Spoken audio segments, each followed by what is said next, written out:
মদ খেলে ঘুম ভালো হয়। মদ খোরেদের টাকা খরচ করার কোনোদিন চিন্তা করতে হয় না। এরা যদি 500 টাকা ইনকাম করে, 200 টাকার মদ খায়, 200 টাকার সংসার চালায়, 100 টাকা জমিয়ে রাখে, যেদিন ইনকাম হবে না সেদিন মদ খাওয়ার জন্য। মদ খোরেদের বন্ধু বান্ধবের অভাব হয় না।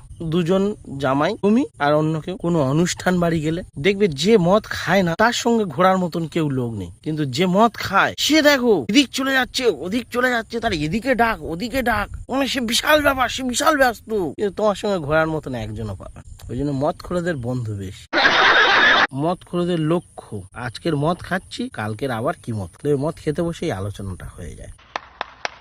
তুমি দুঃখ পেয়েছো, মদ খেলো। তোমার আনন্দ হচ্ছে, তুমি মদ খেলো। তোমার কষ্ট পাচ্ছ, মদ খেলো। এটাই হলো মদ খোরেদের গুণ। এরা সবকিছুতেই মদটা আগে বোঝে। মদ খোরেরা মদ খাওয়ার পরে বলে আমি মদ খাওয়া ছেড়ে দেবো, আমি আর মদ খাবো না। মদ খেলে শরীরের অনেক ক্ষতি হয়, কিন্তু আবার পরের দিন বলে মদ খাওয়ার পরে কোনো ডিসিশন নেওয়াটা ঠিক না।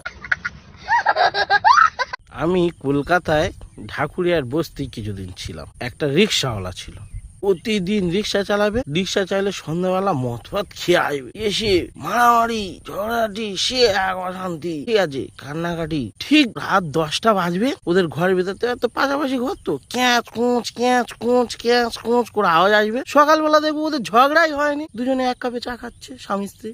মদ খাওয়ার গুণ।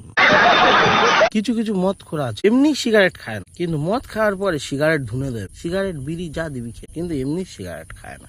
মদ খোরেরাই একমাত্র জ্ঞান দেয় যে মদ খেলে শরীরের ক্ষতি।